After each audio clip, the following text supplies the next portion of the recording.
रऊफ हसन साहब हमें ज्वाइन कर रहे हैं। Thank you so much Rauf साहब for being on the program. जो शायद खान अब्बासी कह रहे हैं कि एक आप लोगों की ग्रीवेंस है, ये रनिंग ग्रीवेंस है, मुलाकात के मामले को अगर एक तरफ रख के बाकी मामला ठीक कर लें या खान साहब को रहा किया जाए, उनको मुलाकात करवाई जाए बाहर आकर बाकी लोगों के साथ, इज दैट समथिंग कि आप उस पर गौर कर सकते हैं? नहीं, मैं आपका सवाल समझा ही नहीं हूँ। तो ये कह रहे हैं शायद खान अब्बासी साहब के फिलहाल अगर अपोजिशन खान साहब की रिहाई के मामले को बैक बर्नर पे डाल दे और बाकी मामला पे बातचीत करे हुकूमत से। हम क्यों खान साहब की रिहाई के मामले को बैक बर्नर के ऊपर डालें? हमारा प्राइम जो ऑब्जेक्टिव है वो खान साहब को बाहर निकालना है। उन्होंने कोई गुनाह नहीं किया, कोई जुर्म नहीं किया, उनको गैर आईनी और गैर कानूनी सजाएं दी गई हुई हैं, और एक तो उनको तकरीबन 2 साल हो गए हैं, 595 डेज, 600 डेज जो है वो 695 days I think he is in the prison. बिल्कुल कोई कसूर उनका नहीं है, कोई जुर्म उनका नहीं है, और फिर हम उसको बैक बर्नर के ऊपर डाल दीजिए। क्यों? सो आप ये कह रहे हैं कि जब तक खान साहब बाहर नहीं आते, लॉजिक समझ नहीं आई जी, जब तक बाहर नहीं आते उस तक आप अपोजिशन अलायंस के साथ कोई और मामला भी तो डिस्कस कर सकते हैं, वो नहीं होंगे। हम कर रहे हैं ऑपोजिशन अलायंस के साथ, हम कर रहे हैं मामलात, हमारे मामलात उनके साथ डेली बेसिस के ऊपर आगे जा रहे हैं। वो क्यों, ये क्या, कौन, मुझे नहीं पता कि ये क्यों कहा जा रहा है कि जी हम उनके साथ मामलात आगे नहीं बढ़ा रहे।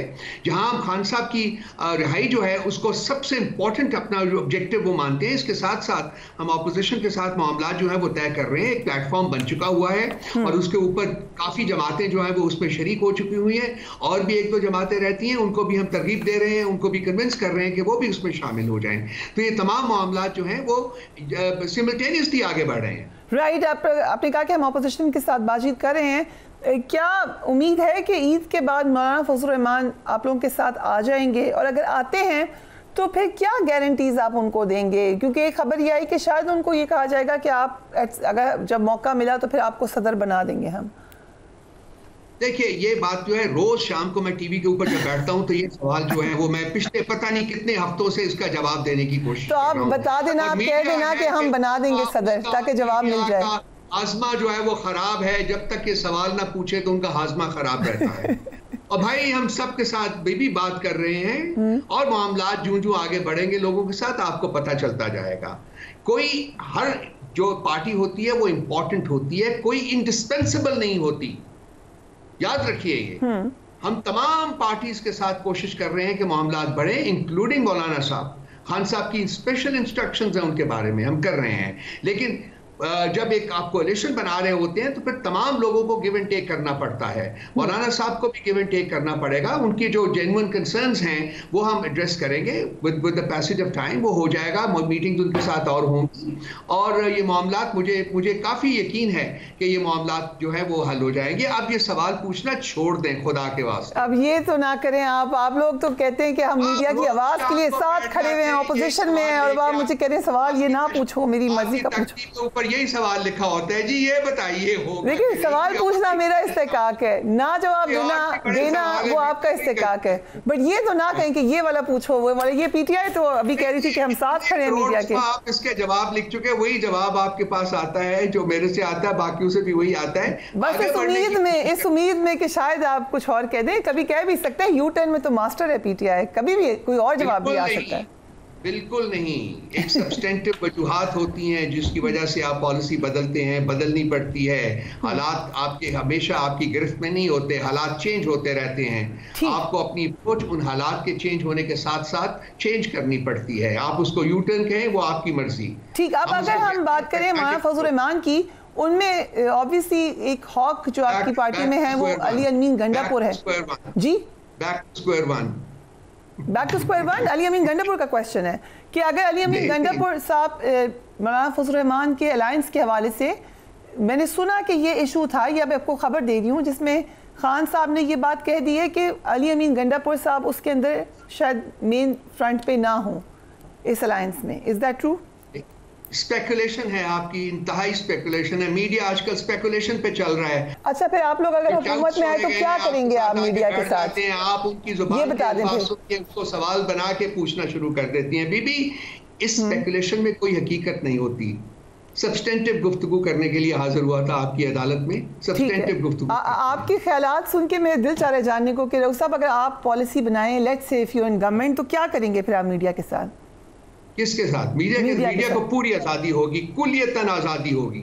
ओके, आप ये नहीं करेंगे जो आप पिछली दफा किया था?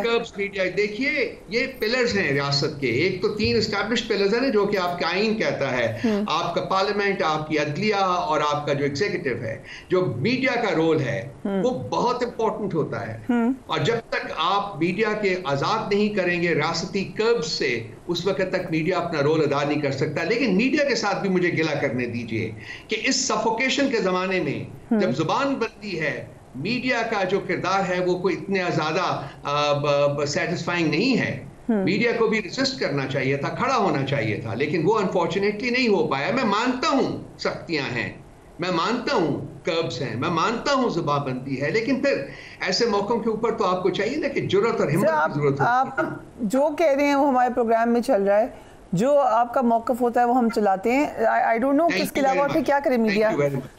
Thank you very much. नहीं, ये तो ड्यूटी है ना, we have to do that. But okay, let's move on. ये जो मुलाकातों पे पाबंदी हटी है, ये एक पॉजिटिव डेवलपमेंट है, लेकिन सलमान अकरम राजा पे एक ज़बरदस्त किस्म की तनकीद हो रही है सोशल मीडिया पे, दीगर जगह पे, इसीलिए उनको कहना पड़ा कि साजिशी अनासर मुझ पर तनकीद कर रहे हैं।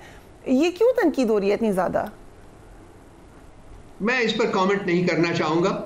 मेरा ख्याल है कि जो ये आप फरमा रही हैं कि ये जो आज मीटिंग्स के ऊपर हमारी मीटिंग्स होंगी, ये देखने वाली बात है कि मीटिंग्स होती हैं कि नहीं। अदालतें तो पहले भी कहती रही हैं बीबी कि मीटिंग होनी चाहिए, लेकिन हमारी 23-24 हफ्तों से मीटिंग नहीं हुई है।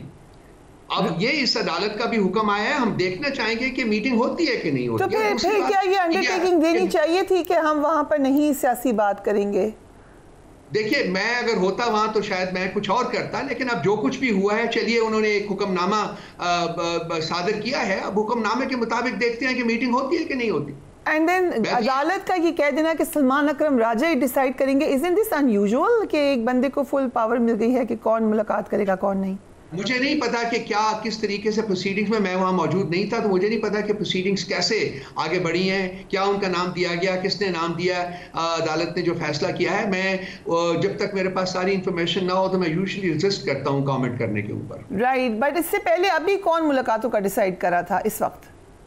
मेरी अंडरस्टैंडिंग ये थी कि गौर साहब और सलमान अकरम राजा साहब थे, लेकिन कुछ और लोग भी थे जो कि इसमें शामिल हुए थे। मेरा ख्याल उसकी वजह से भी कुछ कंफ्यूजन क्रिएट हुई थी। चलिए, अब क्लैरिटी आ गई है, जो भी है वो क्लैरिटी के मुताबिक। अब मैं तो चाहूंगा कि देखूं अब कि जी क्या अदालत के हुक्म की तामील होती है कि नहीं होती है। That is important. Right, interesting. आपकी मुलाकात तो काफी अरसा हो गया नहीं हुई है? ये काफी देर हो गई है जी। अब कोशिश करेंगे जी कि मेरा भी नाम जाएगा तो मेरा नाम भी आई होप के अप्रूव हो जाएगा मुलाकात के लिए। Okay, but as far as I understand अभी राजा साहब का ही प्रेरोगेटिव है। मैंने अभी देखिए पूरी पढ़ी नहीं है, उसकी जो अदालत की जो जजमेंट आई है मैंने पूरी पढ़ी नहीं है। अभी मैं सुनी सुनाई बात जो है इसके ऊपर, एक बंदे का प्रेरोगेटिव है, इससे पहले 2 बंदों का प्रेरोगेटिव था, गौर साहब का और सलमान अकरम राजा साहब का। अब अगर एक का हो गया तो ठीक है, जो कुछ भी हुआ है। इंपॉर्टेंट चीज ये है कि मुलाकात होनी चाहिए। अब देखेंगे कि मुलाकात होती है कि नहीं होती। राइट, राना सनाउल्लाह साहब ने जो कहा, और उन्होंने कहा, मैं नहीं कह रहा, ISP ने कहा कि 9 मई पे एक दफा अपोलोजाइज कर लें, मामला बहुत बेहतर हो जाएंगे। Isn't this a window of opportunity कि आप इस लेट्स मूव ऑन? ये 2,37,536वीं दफा ये विंडो ऑफ अपॉर्चुनिटी वो क्रिएट कर रहे हैं, और 2,37,536 दफा आप हमारा सवाल जवाब सुन चुकी हुई हैं। हमारा जवाब ये है इन सिंपल वर्ड्स कि हम इसके ऊपर शदीद अल्फाज में इसके ऊपर अफसोस का इजहार कर चुके हुए हैं। खान साहब ने सुप्रीम कोर्ट में खड़े होकर शदीद अल्फाज में अफसोस का इजहार किया था। हमारे तमाम लीडरान जो है वो अफसोस का इजहार कर चुके हुए हैं। उसके साथ साथ हमारी मुअद्दबाना सबमिशन थी कि एक जुडिशल कमीशन बनाया जाए जो इस मामले की जड़ तक पहुंचे, पूरी तहकीकात करे कि कौन लोग थे जो रिस्पॉन्सिबल थे, क्यों ये हुआ, और उसकी बेसिस के ऊपर आगे बढ़े जाएगा। जब तक वो हमारी डिमांड पूरी नहीं होती उस वक्त तक हमारे पास कोई क्रेडिबल एविडेंस ही नहीं है। अब CCTV फुटेजेस मौजूद नहीं है और कोई एविडेंस नहीं है जिसकी बेसिस के ऊपर कहेंगे जी पर्सन ए रिस्पॉन्सिबल है, ये पर्सन बी रिस्पॉन्सिबल है। तो जब तक ये जुडिशल इंक्वायरी नहीं होगी उस वक्त तक आप ये कह नहीं सकते कि कौन रिस्पॉन्सिबल है। जब ये रिपोर्ट सामने आएगी उसकी बेसिस के ऊपर पार्टी अपना फैसला करेगी कि किस तरीके से आगे बढ़े। रऊफ हसन साहब, 9 मई से अब तक पीटीआई बहुत ज्यादा तब्दील हो चुकी है, आपके बहुत सारे लोग छोड़ के जा चुके हैं। हेलो, एक सेकंड जी, ये जो राना सना साहब जो रोज स्टेटमेंट देती है, जरा उनसे पूछिएगा कि तकरीबन 1 साल पहले मेरे ऊपर कातलाना हमला हुआ था, और उस कातलाना हमले जिन्होंने किए थे उनकी सीसीटीवी फुटेजेस मौजूद हैं। तो राना साहब से मेरी बहुत दबाना रिक्वेस्ट है कि जरा उसके ऊपर भी प्रोसीड करें, आगे बढ़ें और देखें कि वो कौन शख्स थे और उन्होंने क्यों मेरे ऊपर कातलाना हमला किया था। अब राना साहब को तो आपने भेज दिया मैसेज, बट वापस आ जाते हैं कि पीटीआई के जो मामला हैं, 9 मई के बाद एक तब्दील पीटीआई है, बहुत सारे लोग छोड़ के चले गए, बहुत से लोग दूसरी तरफ हैं, बहुत से लोग इस वक्त डोरमेंट हैं, कुछ भी नहीं कर रहे। आपके ख्याल से हो भी तो सकता है कि इनमें से लोग इन्वॉल्व हो, बहुत से लोग हो जिन्होंने कोई प्लान बनाया हो। सो ये वाकया तो हुआ है और पीटीआई के लोग उसमें, अब चाहे वो आपकी बकौल फंसाए गए या अपनी मर्जी से गए, ये आप कहते हैं कि एक डिबेटेबल इशू है, बट वाकया तो हुआ है, एक अनफॉर्चुनेट वाकया हुआ है। सो एक इंटायरिटी में अगर उस पर अफसोस का इजहार करें, उस पर माफी मांगे, तो व्हाट्स रॉन्ग विद दैट? तो उस पर अफसोस का इजहार तो हो चुका हुआ है, ये माफी का लफ्ज आप क्यों कर रही है? जब तक आप एक जुडिशियल इंक्वायरी नहीं करते हैं, आप पता नहीं चलता कि कौन लोग इन्वॉल्व थे, कौन रिस्पॉन्सिबल थे। उस वक्त तक कैसे माफी, किस चीज की माफी मांगे, ये बताएं ना। खान साहब ने तो ऑर्डर नहीं दिया ना, खान साहब किस चीज की माफी मांगे?